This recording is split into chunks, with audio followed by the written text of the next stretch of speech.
कोई भी सपना साकार करने के लिए सबसे जरूरी है सही कोच का होना। चुनिए सक्सेस एकेडमी रायपुर को और करें अपने IAS PSC और व्यापम का सपना साकार।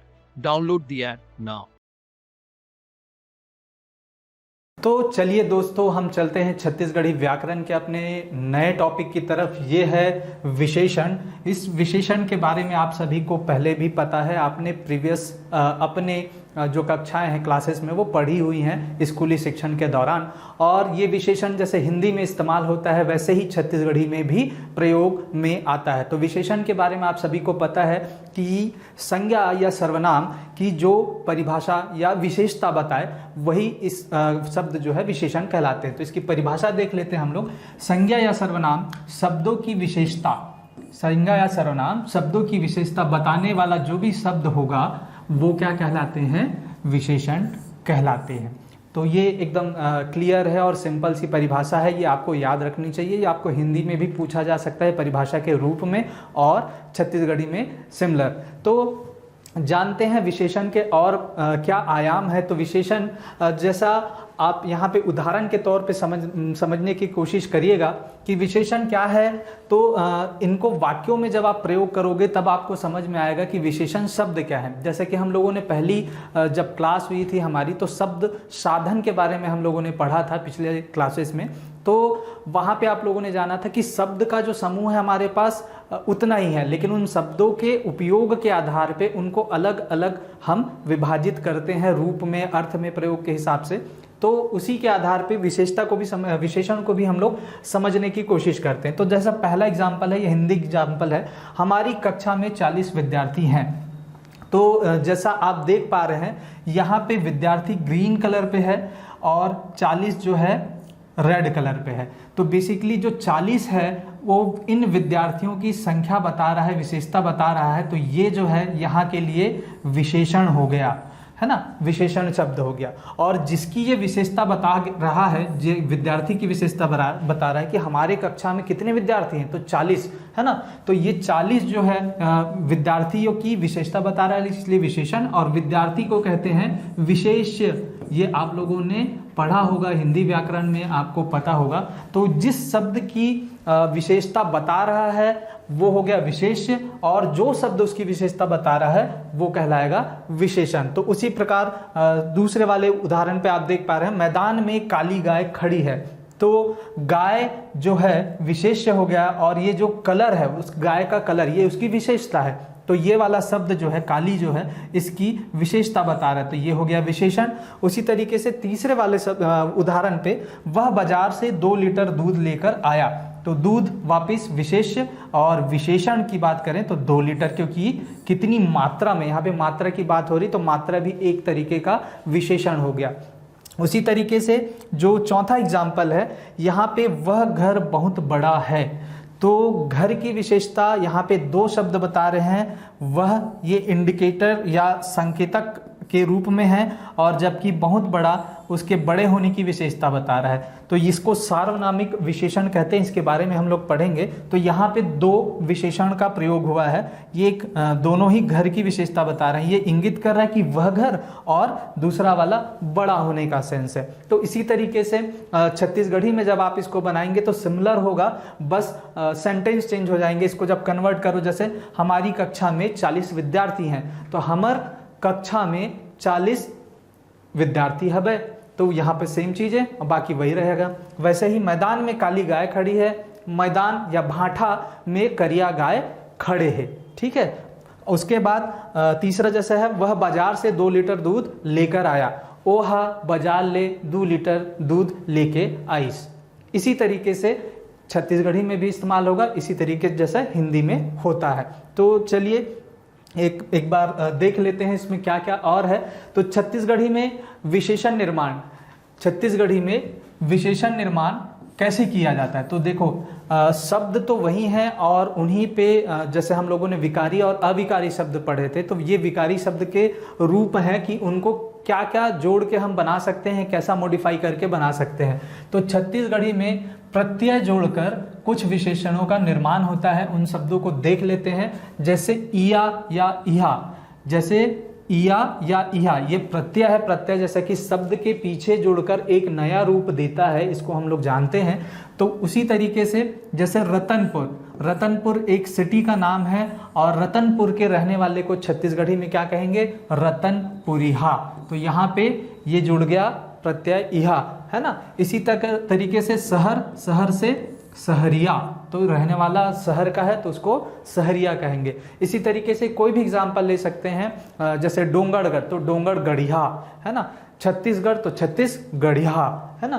तो जहाँ से वो बिलोंग करता है उसी का वो सेंस दे रहा है, उसकी विशेषता बता रहा है कि वो वहाँ रहता है। उस शब्द से आप समझ जाओगे कि वो रतनपुरिया है, डोंगरगढ़िया है, रायपुरिया है या बिलासपुरिया है ना। तो ये भी एक विशेषण बनाने का तरीका। इसी तरीके से रू प्रत्यय लगाकर भी छत्तीसगढ़ी में विशेषण बनाए जाते हैं। जैसे दूध एक शब्द है, वस्तु है, और इस पे जब आप रू लगा दोगे धारू तो दूध देने वाली, इसका सेंस आता है, तो ये भी विशेषण है। उसी तरीके से मया, मया एक भाव है, इसके बारे में हम लोगों ने पढ़ा था। तो मया मतलब प्रेम, तो मया में रू लगा दो तो मयारू, ये बन गया विशेषण फिर से। उसी तरीके से ई प्रत्यय से भी बनाए जाते हैं। आप ई प्रत्यय शब्दों के पीछे जोड़ो तो कुछ एग्जाम्पल है, जैसे धर्म, ये हिंदी का ये वाला धर्म है, धर्म जो कहते हैं, तो छत्तीसगढ़ी में प्रोनाउंस होता है धर्म। धर्म में आप पीछे ई लगा दो तो धर्मी, पाप में ई लगा दो तो पापी, ये विशेषण शब्द हो गया, यहाँ ये विशेषण शब्द हो गया। गुण, ये हिंदी वाला गुण है, गुण ये वाला ना हमारे छत्तीसगढ़ी में इस्तेमाल नहीं होता है ज़्यादातर। तो गुण, गुण से गुणी, आपने ई प्रत्यय लगाया और ये बन गया एक विशेषण नया। तो इसी तरीके से और भी आप एग्जाम्पल बना सकते हैं इन प्रत्ययों को जोड़कर, राइट। तो चलिए अगला देखते हैं विशेषण के भेद। विशेषण के भेद मतलब प्रकार, भेद को प्रकार ही कहते हैं, ये आपको पता है। तो विशेषण के कौन कौन से प्रकार हैं, तो विशेषण के मुख्यतः 4 प्रकार माने गए हैं, लेकिन कुछ जो विद्वान हैं, भाषाविद हैं, वो 5वां भी इसको इंडिकेट करते हैं, वो सार्वनामिक या संकेतवाचक, जैसा कि हमने अभी प्रीवियस चौथे वाले एग्जाम्पल में देखा था, जिसमें यह घर बहुत बड़ा है, तो वो जो यह है वो सार्वनामिक संकेतवाचक है ना। उसके बारे में भी बात करेंगे, लेकिन मुख्यतः ये 4 माने गए हैं। इन चारों के बारे में आपको डिटेल में पढ़ना है और जानना है, हालांकि पढ़ेंगे हम 5वां भी, पर इन चारों पे आपको पकड़ ज़्यादा अच्छी होनी चाहिए। तो कौन कौन से विशेषण है, पहला है गुणवाचक विशेषण, फिर दूसरा संख्यावाचक विशेषण, और तीसरा परिणामवाचक विशेषण, और चौथा तुलनात्मक विशेषण, और 5वां सार्वनामिक या संकेत विशेषण, संकेतवाचक विशेषण। तो जैसा नाम से ही इनका पता लगता है कि जो शब्द, देखो विशेषण हो गया विशेषता बताने वाला, अब जो शब्द गुण किसी वस्तु, व्यक्ति आदि के गुण के बारे में बताए वो गुणवाचक होगा, अगर संख्या के बारे में बताए तो संख्यावाचक होगा, परिमाण के बारे में बताए, क्वांटिटी के बारे में बताए तो वो परिमाणवाचक होगा, तुलनात्मक विश्लेषण टाइप का दे रहा है कि तुलना करने वाला शब्द है तो वो तुलनात्मक विशेषण होगा, और सार्वनामिक जो कि इंगित कर रहा हो। तो देखते हैं इसके डिटेलिंग हम लोग कर लेते हैं।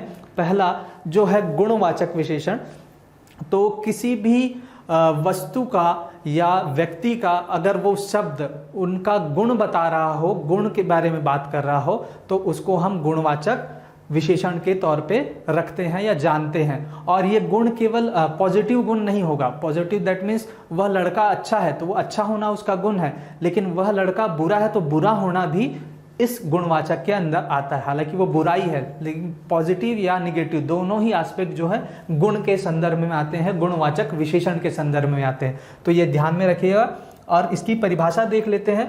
जिन विशेषण शब्दों से संज्ञा या सर्वनाम के गुण, दोष, इसी की बात कर रहा था मैं। गुण अगर आपको गुणवाचक कह रहा है तो केवल गुण होने चाहिए, ऐसा नहीं है, गुण के साथ साथ दोष भी, रंग, आकार, स्वभाव, दशा, काल या दिशा आदि का बोध हो, मतलब किसी भी तरीके से अगर वो गुण के श्रेणी में आता है उस संज्ञा या सर्वनाम को बताते हुए, तो वो किस में आ जाएगा, आपके गुणवाचक विशेषण में आगे आएगा। जैसा एग्जाम्पल में आप देख रहे हैं, हमारे स्वतंत्रता सेनानी बहादुर थे, तो बहादुरी एक भाव है, बहादुर होना एक भाव है, और जो गुण है वो इसमें आ जा रहा है कि उनका गुण है वो भाव रूपी, तो ये हो गया यहाँ का स्वतंत्रता सेनानी बहादुर थे, तो ये सीधा सीधा गुणवाचक श्रेणी में आ गया। उसी तरीके से हरे पेड़ पर एक चिड़िया बैठी है, हिंदी एग्जाम्पल से समझने की कोशिश कर रहे हैं इसको। हरे पेड़ पर एक चिड़िया बैठी है, तो पेड़ कैसा है, हरा, तो हरा जो है इसकी विशेषता बता रहा है, तो ये रंग हो गया, राइट। और जबकि ये जो हो गया इसका गुण हो गया, स्वभाव हो गया, बहादुर होना उसका स्वभाव हो गया, तो ये सभी गुण पे आते हैं। इसी तरीके से छत्तीसगढ़ी में भी अलग अलग गुणवाचक विशेषण हैं, उनको जरा देख लेते हैं वो कौन कौन से हैं। ये आपके लिए बहुत काम के हैं, इनके शाब्दिक अर्थ, क्योंकि ये आपके शब्दकोश के जैसे भी आपको काम आएगा, क्योंकि डायरेक्ट पूछ लेता है कि इस शब्द का, छत्तीसगढ़ी शब्द का हिंदी अर्थ क्या है, या इस हिंदी शब्द का छत्तीसगढ़ी समानार्थी क्या होगा। तो देखते हैं रंग के विषय में, ये भी भाव है, भाववाचक विशेषण के अंदर आएगा। तो अलग अलग रंगों को अलग अलग छत्तीसगढ़ी में नाम दिया जाता है, कुछ विशेष रंग ही छत्तीसगढ़ी में इस्तेमाल होते हैं, बाकी कॉमन कलर देख लेते हैं कौन कौन से हैं। कारी, कारी मतलब काला, ये काले को संबोधित कर रहा है, जो काला कलर होता है आपका उसको छत्तीसगढ़ी में कारी, है ना, या करिया, करिया भी कहते हैं, तो ये दोनों काले के लिए इस्तेमाल हो गया। इसी तरीके से हरियर, हरियर हरा रंग के लिए प्रयोग होता है छत्तीसगढ़ी में। उसी तरीके से लाली, ये लाल रंग के लिए इस्तेमाल होता है।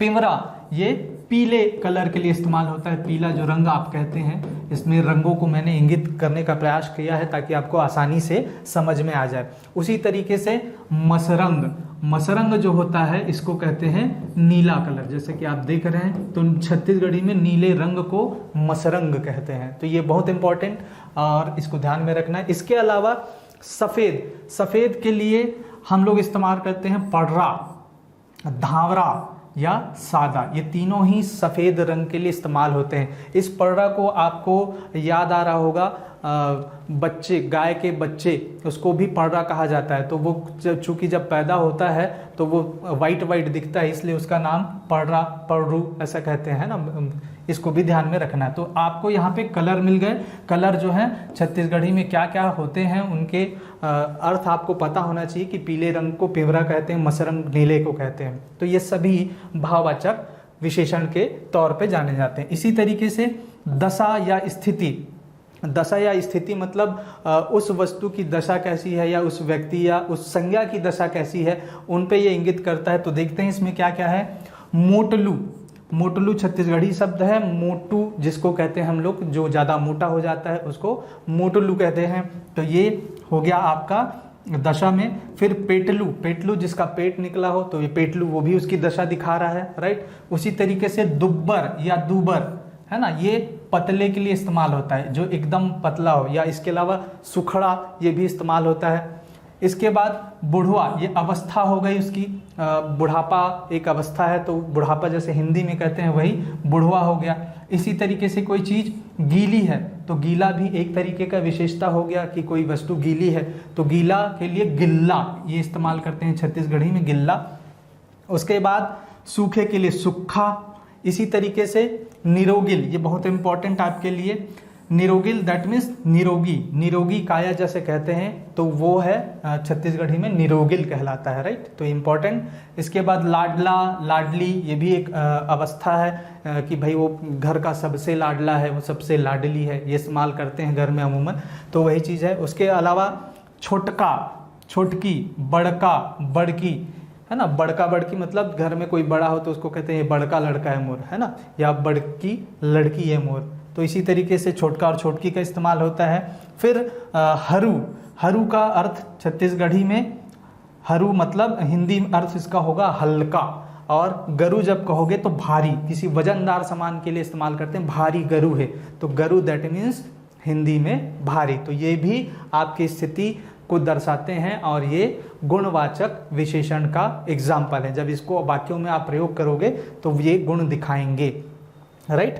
फिर गुण या स्वभाव, ये डायरेक्ट स्वभाव की बात कर रहा है, तो स्वभाव के लिए अच्छा होना, है ना, बने होना, छत्तीसगढ़ी में अच्छा या बने दोनों ही इस्तेमाल होता है। तो बने शब्द, बने हैं, ये भला, भला आदमी है, जब आप हिंदी में कहते हो कि ये भला आदमी है तो छत्तीसगढ़ी में हो जाएगा ये भले मनखे हरे या बने मनखे हरे, तो ये इस्तेमाल होता है। और इसी तरीके से उसके विरुद्धार्थी के रूप में देखें विलोम शब्द के, तो खिक, बुरा, है ना। किसी बुरे इंसान के लिए छत्तीसगढ़ी में खिक इस्तेमाल होता है, मतलब बुरे शब्द के लिए खिक इस्तेमाल होता है। कोई भी अवस्था अगर बुरी बतानी है कि ये आदमी बुरा है तो खिक आदमी है ना, खिक मतलब बुरा, राइट। उसी तरीके से झूठर्रा, ये झूठा आदमी के लिए या कोई व्यक्ति को बताना है। तो फिर इसी तरीके से ये सभा हो गया मिलनसार, तो मिलनसार छत्तीसगढ़ी में मिलनसार ही इस्तेमाल होता है। फिर कोई सीधा सरल सामान्य व्यक्ति है, सीधा सरल, तो उसके लिए सिधवा या सोज दोनों इस्तेमाल होता है। सोज मतलब सीधा, किसी सीधी लाइन के लिए भी आप इस्तेमाल कर सकते हैं सोज, लेकिन अगर इसको भाव रूप में इस्तेमाल करेंगे तो ये गुण हो जाएगा किसी चीज का, राइट। फिर चलते हैं काल पे। काल दैट मीन्स समय, तो समय संबंधित जो चीजें हैं तो देख लेते हैं कौन कौन सी है। छत्तीसगढ़ी में नया के लिए इस्तेमाल होता है नवा, तो ये भी विशेषण की तरह प्रयोग आप कर सकते हैं। जैसे अभी आपने नए कपड़े लेके आए तो आप उसको क्या कहेंगे, ये मेरा नया कपड़ा है। तो नया जो है क्या बता रहा है, कपड़े की विशेषता कि ये नया है ना। या पुराना भी होगा अगर कपड़ा आपके पास, तो ये कपड़ा मेरा पुराना है, पुराना कपड़ा है। तो छत्तीसगढ़ी में उसी को बोलेंगे ये मोर नवा कुर्ता है, या ये मोर जुन्ना कुर्ता है। तो जुन्ना होना या नवा होना उसकी विशेषता बता रहा है। तो ये ध्यान में रखना कि ये भी विशेषण की तरह इस्तेमाल होगा। जुन्ना मतलब पुराना, आपको अर्थ पता होना चाहिए। फिर ताजा, ताजा मतलब फ्रेश जिसको कहते हैं, तो ताजा ताजा ही होता है। और उसके बाद आजे मतलब आज का सेंस, मुझे ये वस्तु आज चाहिए जैसे आप कहते हैं, तो मोला ये सामान आजे चाहिए, तो ये आजे भी विशेषण हो गया।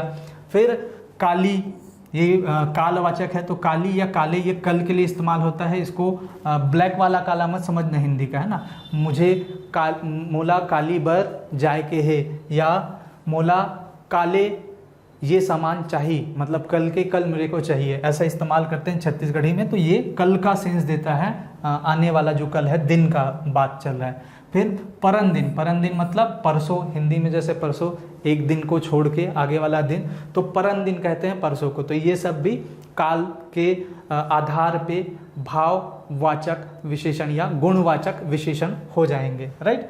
फिर इसी तरीके से दिशा, दिशा आधारित भी विशेषण बनते हैं, जो कि आपके कौन कौन से हो सकते हैं। तो देखो दिशा में जो हम लोगों ने 4 दिशाएं पढ़ रखी हैं वो 4 आएंगे। जैसे उत्तर दिशा, तो उत्तर दिशा को हम लोग कहते हैं छत्तीसगढ़ी में उत्ती, तो ये हो गया उत्ती, पूर्व के लिए इस्तेमाल करते हैं उत्ती। तो उत्ती दिशा जो हो गया ये भी आपका हो गया दिशावाचक के आधार पर।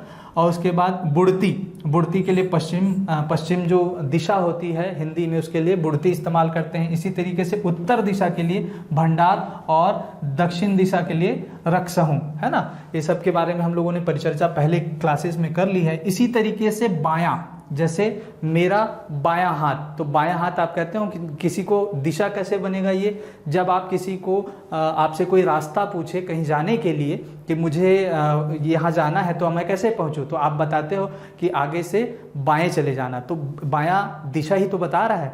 तो उसी तरीके से छत्तीसगढ़ी में भी इस्तेमाल होगा। तो बायों को क्या कहते हैं छत्तीसगढ़ी में, डेरी।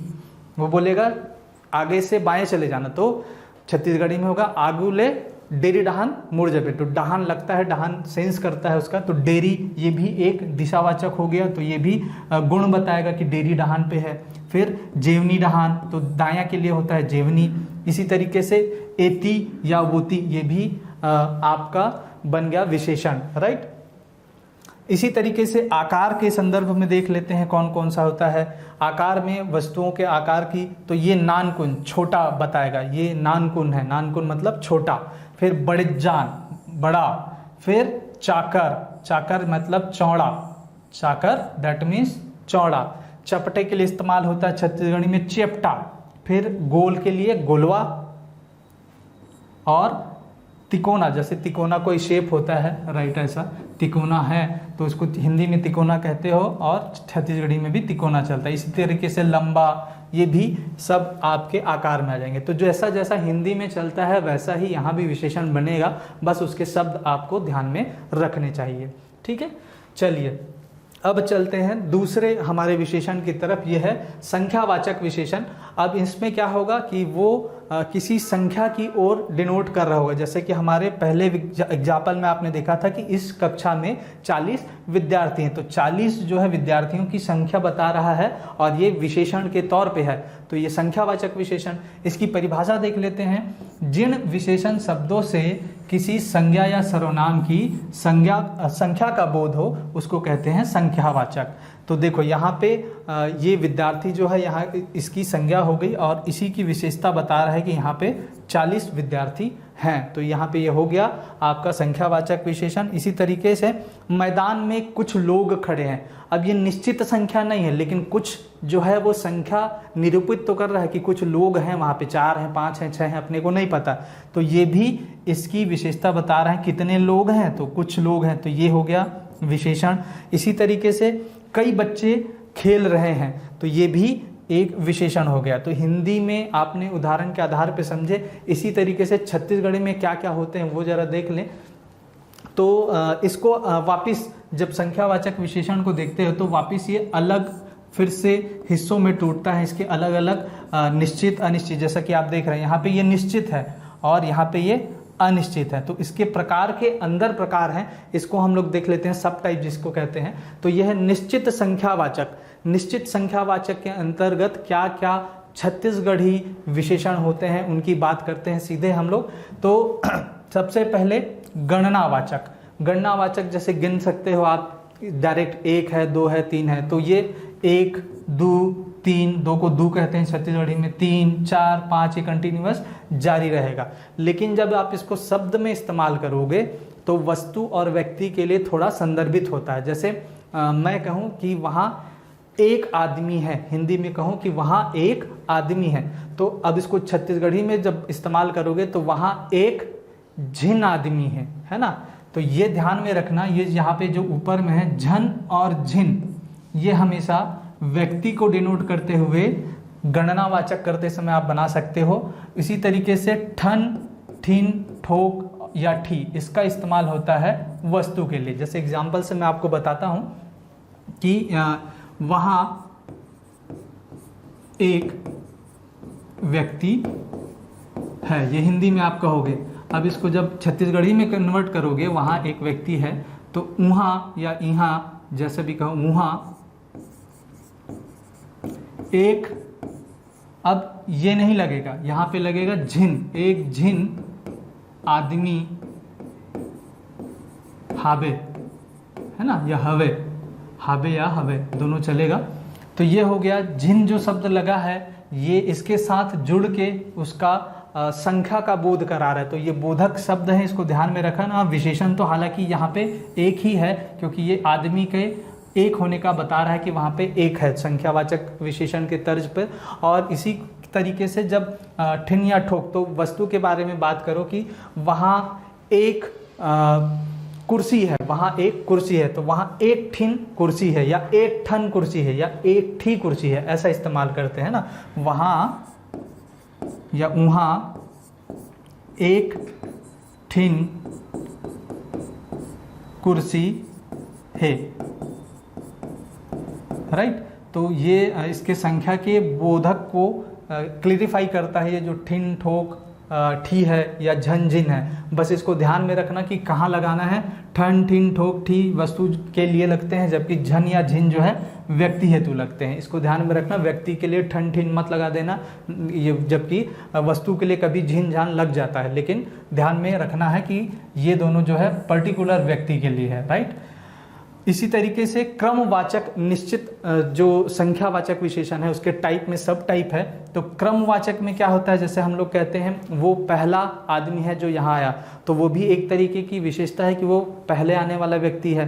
तो उसी तरीके से छत्तीसगढ़ी में भी वैसे ही इस्तेमाल होगा जैसे हिंदी में होता है। तो पहला को पहला कह देते हैं, दूसरा को दूसरा ही कहते हैं, तीसरा तीसरा ही चलता है, इसी तरीके से सो ऑन। तो ये सब क्रमवाचक निश्चित संख्यावाचक विशेषण के अंतर्गत शामिल है। इसी तरीके से आवृत्ति, आवृत्ति मतलब बार बार पुनरावृत्ति हो रही है। जैसे यहाँ पे तिगुना मतलब 1 गुना 1 गुना 1, तो ये हो गया 3 गुना। इसी तरीके से 100 गुना, फिर ये हो गया पॉजिटिव डायरेक्शन में, है ना, ये प्लस पे है कि बढ़ रहा है बढ़ रहा है बढ़ रहा है। कुछ होते हैं घटते हुए क्रम में, जैसे छत्तीसगढ़ी में अगर अमूमन जो छत्तीसगढ़ी लोग होते हैं तो 100 से अगर आंकड़ा कम है, अगर उसके पास कुछ कम है तो उन लोग इस्तेमाल डायरेक्ट ऐसा नहीं करते। जैसे 100 से 3 कम है यानी उसके पास 97 वस्तु हैं, अगर उसको 97 वस्तु बताना है तो डायरेक्ट 97 नहीं बोलेगा या 97 ठिन है ऐसा नहीं बोलेगा, वो क्या बोलेगा 100 में 3 कम है ना। तो ये भी इसको मतलब निगेटिव एस्पेक्ट में ऋणात्मक आवृत्तिवाचक मानते हैं। 3 कम 100 या 1 कम कोरी, कोरी मतलब 20 होता है और 1 कम कोरी मतलब क्या हो गया 19 वस्तु है उसके पास, लेकिन वो डायरेक्ट 19 नहीं बोलते उन लोग, कोरी के हिसाब से काउंटिंग उनकी रहती है, तो वो हमेशा आदिकाल से चला आ रहा है तो वैसे ही बोलते हैं। तो ये भी एक विशेषण हो गया कि मेरे पास 1 कम कोरी अकन क्या है वस्तु है कोई सी भी, राइट। तो ये हो गया आपका आवृत्तिवाचक विशेषण के अंतर्गत निश्चित संख्यावाचक विशेषण। फिर समुदायवाचक विशेषण भी होते हैं, इनको देख लो, जैसे चारों आदमी बैठे हैं, 8 आदमी बैठे हैं, कोरी जो हो गया अपने आप में, फिर दर्जन हो गया, सैकड़ा हो गया, ठीक है। तो ये डायरेक्ट समुदायवाचक उसमें आ जाएंगे आपके निश्चित संख्या, यहाँ पे फिक्स है, वहाँ पे 4 8, जैसे 4 व्यक्ति आ गए, वो 4 आदमी आ गए, वो 4 जन आ गए, है ना, देखो झन लग रहा है, वो 4 जन आ गए, राइट। तो ये इस्तेमाल होता है। इसी तरीके से ये मोस्ट इम्पॉर्टेंट आपके लिए ये इस्तेमाल किया जाता है आपके किसी भी वस्तु समय की क्वांटिटी को दिखाने के लिए, है ना। तो अलग अलग तर्जों पे अलग अलग इस्तेमाल होता है। जैसे पाव का कहने का मतलब, जैसा आप जानते हैं अगर वजन में मैं 1 पाव कहूँ तो वो 250 ग्राम होता है, राइट। उसी तरीके से आधा जो होता है वो 500 ग्राम होता है। लेकिन इसको इस तर्ज पे ना पढ़ के अगर आप ये समझ लें तो ये आपके लिए हमेशा के लिए क्लियरिफाई रहेगा कि आधा मतलब 50%, आधा, पाव मतलब 25%। उसी तरीके से पौन जब कहेंगे तो 75%, मतलब उसमें 25% अभी कमी है। सवा जब कहेंगे तो 125%, उसी तरीके से 1.5 कहेंगे तो 150%, 2.5 कहेंगे तो 250%, औंठ कहेंगे या 3.5 जब कहते हैं तो वो 350%। इसको समझने का सरल तरीका ये है कि किसी भी एलिमेंट को आप 4 हिस्सों में बांट दो, 4/4 उसका कर दो, तो ये जो है पाव अभी आपको दिखा रहा है 2.5, क्योंकि ये होगा इसका 25%, ये होगा, ये दोनों मिलके 50% होंगे, ये तीनों मिलके 50% और ये 100%। तो अगर इसको समय के तर्ज पे जब आप बात करोगे तो आधा घंटा जब आप कहते हो तो वहाँ पे 500 नहीं होता है ना, 500 ग्राम नहीं होगा वहाँ पे, या 500 मिनट नहीं होंगे, वो उसकी टोटल क्वांटिटी का 50% होगा। तो 1 घंटा आपको पता है, 1 घंटा में 60 मिनट होते हैं, 60 मिनट। अब इसका जब आप 4 हिस्सा करोगे तो ये 15-15 के 4 हिस्से बनेंगे, 15 चौक 60, तो हर हिस्सा जो है 15 मिनट को डिनोट करता है, ये समय के हिसाब से 15 मिनट के बराबर इसका 25% होगा। इसी तरीके से जब 1 केजी में बात करोगे, 1 केजी में 1000 ग्राम होते हैं। अब इसको जब 25% में तोड़ोगे तो ये कितना हो जाएगा, 250 ग्राम का 4 हिस्सा होगा, तो ये जो है प्रत्येक हिस्से का हिस्सेदारी हो जाएगा, राइट। तो जब यहाँ पे आधा कहोगे, आधा किलो, तब ये क्या हो जाएगा 250 × 2 मतलब 500 ग्राम। जबकि यहाँ आधा घंटा कहोगे तो 15 × 2 हो जाएगा, तो 60 मतलब 30 मिनट, आधा, 60 का आधा, तो ये 30 मिनट को डिनोट करेगा। इसी तरीके से आपको बाकी चीज़ों के लिए भी ध्यान रखना है, क्योंकि कभी कभी समय और जो वजन वाले एलिमेंट है उसमें आप कंफ्यूज होते हैं। इसको देख लेते हैं क्या है। तो पाव मतलब वही 25% को पाव कहा जाता है, पाव जो हिंदी में कहते हैं, छत्तीसगढ़ी में पौवा भी इस्तेमाल होता है। फिर आधा के लिए अद्धी 50%। इसी तरीके से पौन, है ना, पौन मतलब 7.75 यानी 75% है ये किसी चीज़ का। तो पौना मतलब 1 किलो में आपके पास अभी भी 25% कमी है, मतलब 250 ग्राम कम है। और अगर इसको समय के लिए बात करो कि पौन घंटा में काम हो जाएगा, तो दैट मीन्स 75% मतलब 15 इंटू 3 45 मिनट की बात हो रही है। यही आंकड़ा आपको समझना है। समय के लिए थोड़ा अलग होगा, वजन के लिए अलग होगा, क्योंकि उसका 100% अलग अलग होता है, राइट। फिर सवा जब कहोगे तो 125%, मतलब अगर इसको मैं वजन के हिसाब से बात करूं तो 1 किलो 250 ग्राम होगा। और समय में जब कहूं कि सवा बजे आना है तो ये क्या हो जाएगा, 1:15, राइट। इसी तरीके से डेढ़ का सेंस जो होता है वो 1 और उसके ऊपर, मतलब ये 150% आप कह सकते हैं। तो डेढ़ मतलब अगर केजी में आप कहोगे तो ये हो जाएगा 1 किलो और 500 ग्राम। जबकि समय पे 1:30 बजे बोलोगे तो 1 घंटा और 30 मिनट, राइट। इसी तरीके से ढाई या अढ़ाई भी कहते हैं इसको, ढाई या अढ़ाई, तो ये हो गया 2.50। इसी तरीके से औंठ, ये बहुत इंपॉर्टेंट है, ये एक बार आ चुका है। औंठ किसके लिए इस्तेमाल होता है, तो ये 3.5 के लिए इस्तेमाल होता है, 3.50। इसी तरीके से जब भी ये शब्द आपको मिले, साढ़े का मतलब आधे को डिनोट करता है। साढ़े जब भी कहेंगे साढ़े, तो ये आधे को डिनोट करता है, हाफ, है ना, किसी भी चीज़ का हाफ। जैसे 4:30 में जब कहूँ तो 4 और आधा, 4:30 जब आप कहोगे तो 4 और आधा। तो ये चीज़ को आपको ध्यान में रखना है। ये एक तरीके से नॉलेज हो गया आपका कि वजन और समय के माप के लिए इन पैमानों का कैसे कैसे इस्तेमाल होता है। इसी तरीके से देखो, अब ये निश्चित संख्यावाचक विशेषण हो गया। इसी तरीके से अनिश्चित संख्यावाचक विशेषण होता है, जिसमें कोई, कुछ, ये सब आता है हिंदी में। कोई या कुछ, कई हो गया या कुछ हो गया। कई व्यक्ति खड़े हैं, कुछ व्यक्ति आ रहे हैं, तो इसको आपको ध्यान में रखना। ये छत्तीसगढ़ी में भी वैसे ही इस्तेमाल होता है। और इसके अलावा 10-1 जब अनिश्चित है, देखो 10-1, 10 का सेंस आ रहा है लेकिन कभी लगा हुआ, 10-1, तो बोलने में कैसा रहता है छत्तीसगढ़ी में, मेरे पास 10-1 पेन है।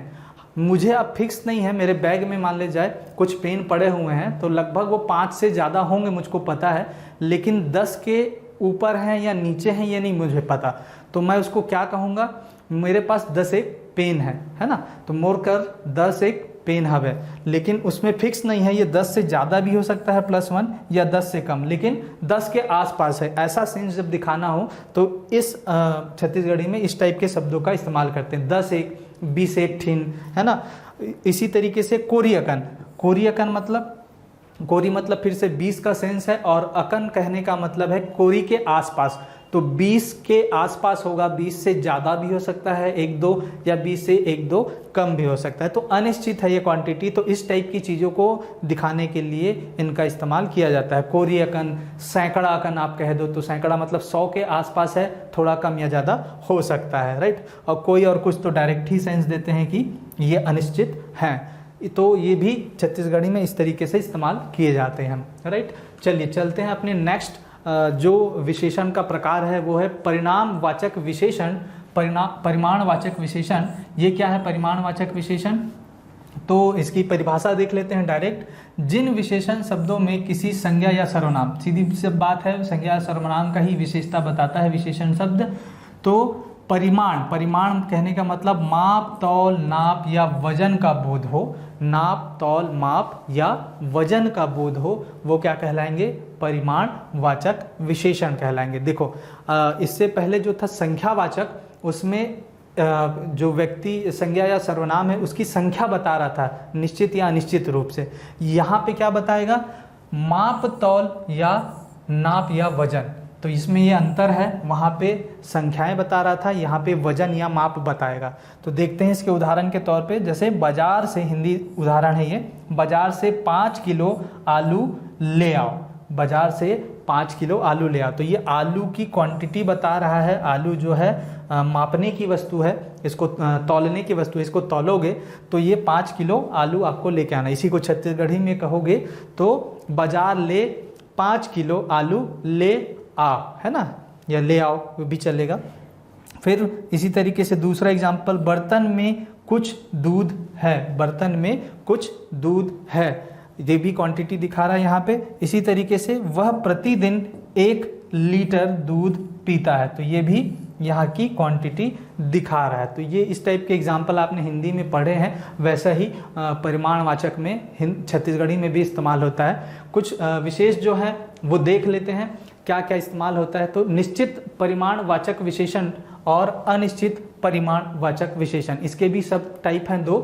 निश्चित परिमाणवाचक विशेषण में क्या हो जाएगा कि आपके पास जो क्वांटिटी है माप और तौल की वो फिक्स है कि 10 किलो आम या 5 किलो घी मतलब ये छत्तीसगढ़ी में घी कहते हैं इसको, हिंदी में घी जो आप कहते हो।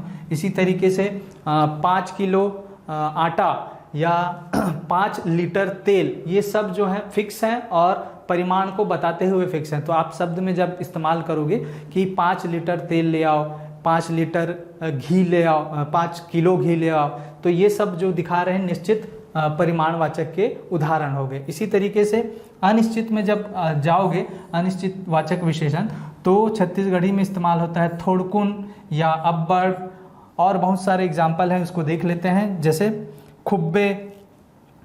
खुब्बे सारा आदमी, है ना, जम्मो आदमी, सब्बो आदमी, सब्बो, बहुतकन, ये सब बहुत होने का सेंस देंगे, मतलब ज़्यादा क्वांटिटी में। तो ये अनिश्चित परिमाणवाचक हो गए। उसी तरीके से थोड़े अकंदे, मतलब कोई जैसे खाना वगैरह परोसा जाता है तो मुझे थोड़े अकंदे बे, है ना।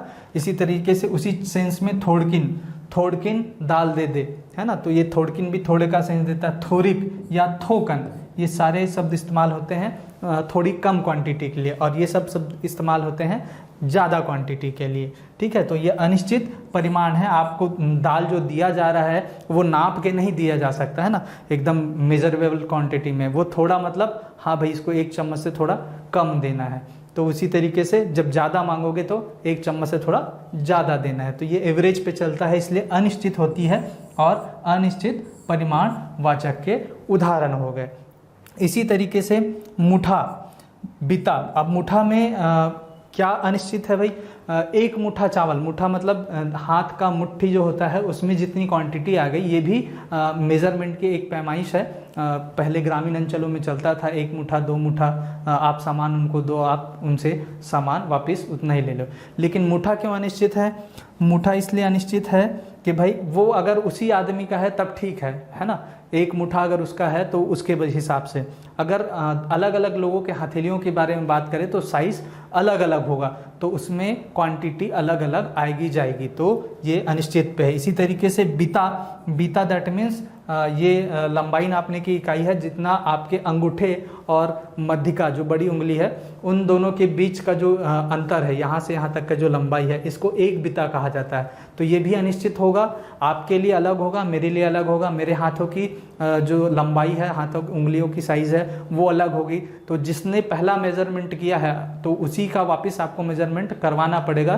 तो ये भी अनिश्चित है, ये भी ध्यान में रखना। बीता ये हाथों की पैमाइश हो गई। इसी तरीके से काठा एक मतलब अनाज वगैरह नापने का पैली टाइप का एक एलिमेंट होता है, पैली, काठा, ये सब इस्तेमाल होता है। इसी तरीके से गाड़ा दैट मीन्स बैलगाड़ी को कहते हैं छत्तीसगढ़ी में, जो हिंदी में बैलगाड़ी होता है उसी को गाड़ा कहते हैं, राइट। तो गाड़ा भी अनिश्चित होता है।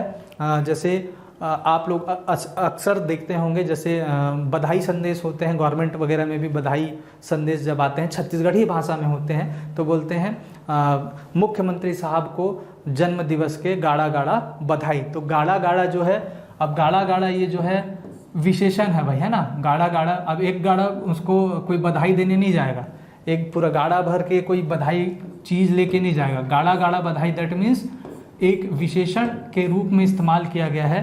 जो बधाई का सेंस है वो बहुत सारा है, जैसे गाड़े में बैलगाड़ी में बहुत सारा सामान आता है, उसी तरीके से बधाई जो है हम बहुत सारा बधाई दे रहे हैं आपको, राइट। तो ये गाड़ा जो है, गाड़ा गाड़ा बधाई, इस तरीके से इस्तेमाल होता है विशेषण के रूप में। उसी तरीके से अंजरी मतलब हाथ का जो हिस्सा होता है उसको अंजरी कहते हैं, 1 अंजरी 2 अंजरी। तो ये भी विशेषण के रूप में प्रयोग होता है। अंजरी भर सम्मान दिस मूला, मतलब बिल्कुल मुट्ठी भर के समान, राइट। चलिए अब चलते हैं हमारे तुलनात्मक विशेषण के अगले टाइप, चौथे टाइप की तरफ। ये चारों इंपॉर्टेंट है, यहाँ तक का आपके लिए काम का है बहुत। तो तुलनात्मक विशेषण में क्या चीज़ है जरा देख लेते हैं। जिन शब्दों से दो वस्तुओं की परस्पर, दो या दो से अधिक भी हो सकती हैं, इसको ध्यान में रखना, दो या दो से अधिक, तो परस्पर तुलना, ये शब्द आपके लिए काम का है, इसको ध्यान में रखना। परस्पर जब तुलना की जाए तो उसको तुलनात्मक बोधक विशेषण कहते हैं। अब ये कैसे करते हो आप लोग, देखो इसका एक हिंदी एग्जाम्पल देखते हैं, फिर इसके बाद छत्तीसगढ़ी में देखेंगे। जिंदगी में एक शेर की भांति निडर होना चाहिए, है ना।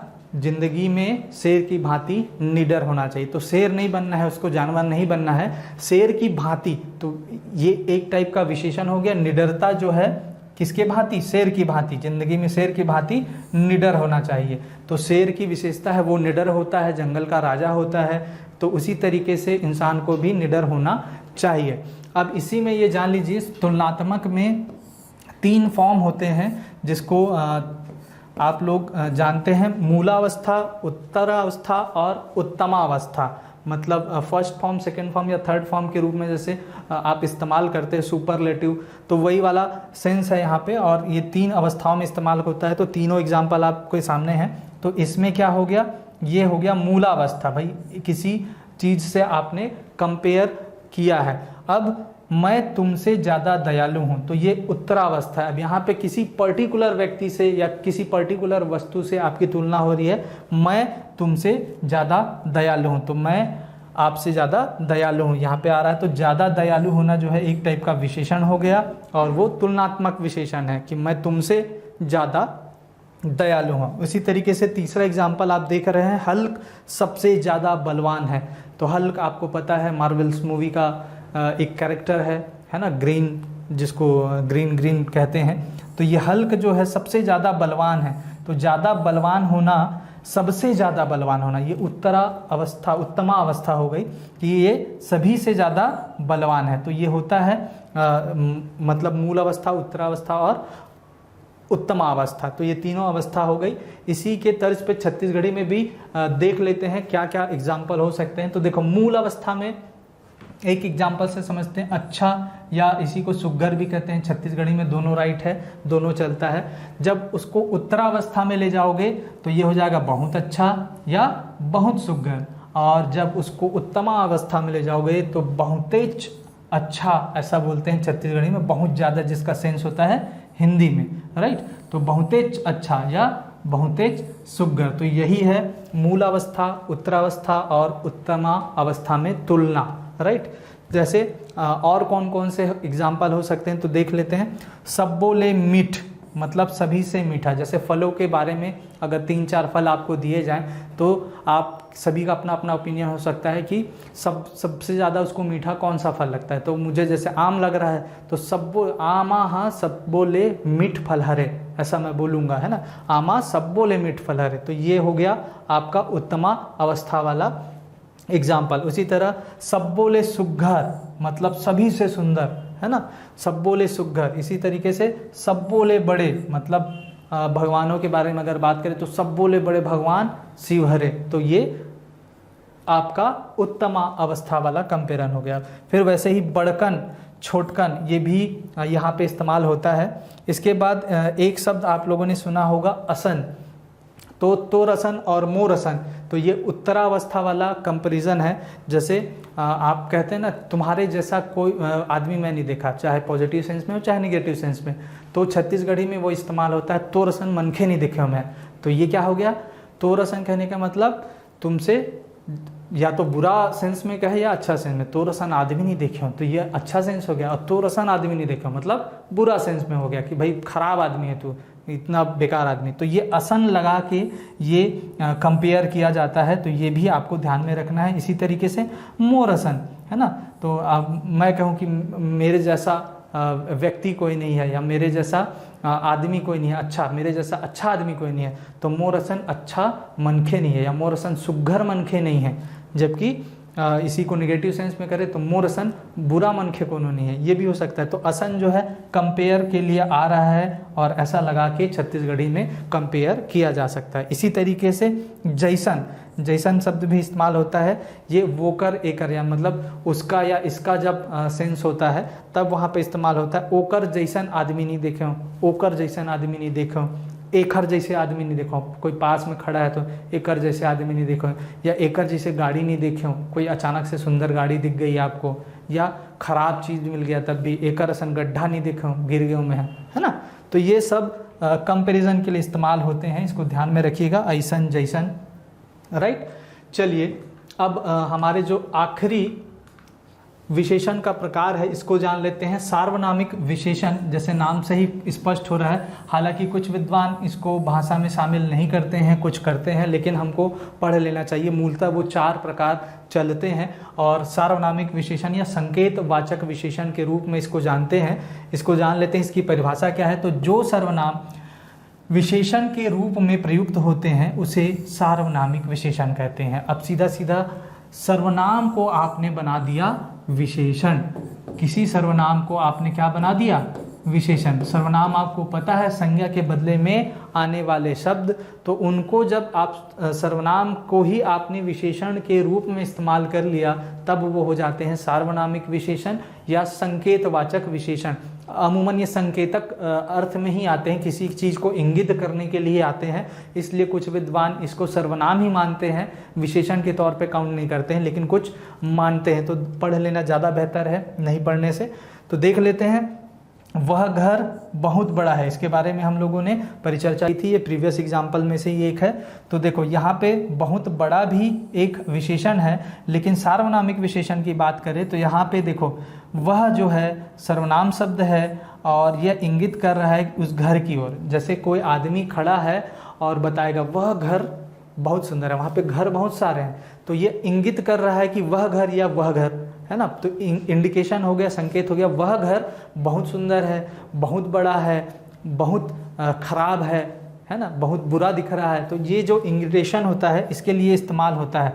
तो जैसे यह घर है, अब बहुत सारे भवन है ना, किसी कॉम्प्लेक्स में गए आप, यहाँ से बहुत सारे उसमें बिल्डिंग है, अब इसमें ये दुकान है, ये और कुछ है, और कुछ है, हॉस्पिटल है, लेकिन यहाँ पे एक और भवन है ना, चौथे नंबर का, वो एक घर है। तो आपको इंडिकेशन करके बताना पड़ेगा ना कि भैया ये जो है दुकान है, ये हॉस्पिटल है ना, ये और कुछ है, और ये वाला जो है घर है। तो इन 4 भवनों में से आपने इंडिकेट किया कि ये घर है, तो यह भी सर्वनाम है और यहाँ पे संकेतवाचक विशेषण या सार्वनामिक विशेषण के तौर पे इस शब्द में, इस वाक्य में प्रयोग हो रहा है। इसी तरीके से वह माला है ना, वह मोती की माला है, तो मोती जब आ जाएगा तो वो प्योर विशेषण, जबकि यह सार्वनामिक विशेषण। क्या चीज़ चाहिए, तो देखो क्या सर्वनाम शब्द है और वस्तु के बारे में पूछ रहा है, क्या वस्तु चाहिए, तो ये चीज़ें जो है सार्वनामिक विशेषण के तौर पे देखे जाते हैं एग्जाम्पल के तौर पे, राइट। चलिए अब हम चलते हैं थोड़े से और हिंदी और छत्तीसगढ़ी के मध्य अंतर कर लेते हैं इसी सार्वनामिक विशेषण को।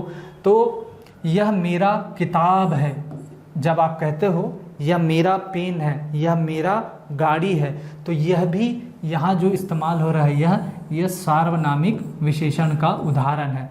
देखो मेरा किताब है और यह मेरा किताब है, तो आपने इंडिकेट किया ये किताब मेरा है या ये गाड़ी मेरी है। इसी को छत्तीसगढ़ी में जब आप कहोगे तो यह मोत किताब आए, यहाँ पे यह के जगह यह हो जाता है छत्तीसगढ़ी में, तो ये सार्वनामिक विशेषण का उदाहरण है।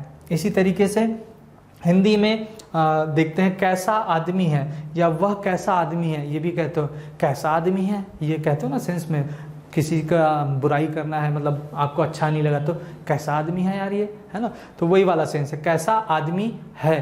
तो यहाँ पे कैसा कोई प्रश्न नहीं पूछ रहा है वो, लेकिन इंडिकेट कर रहा है उससे कि कैसा आदमी है ये, राइट। तो इसी के छत्तीसगढ़ी प्रारूप को देखें तो कैसन आदमी आए, है ना, कैसन आदमी आए, तो यहाँ पे ये विशेषण के तौर पे मतलब विशेषता बताते हुए प्रयुक्त हुआ है, इसलिए यहाँ पे ये सार्वनामिक विशेषण का प्रारूप है। यहाँ पे आपको वाक्यों में जब प्रयोग करोगे तभी ये क्लियर होते जाएगा, ध्यान रखिएगा।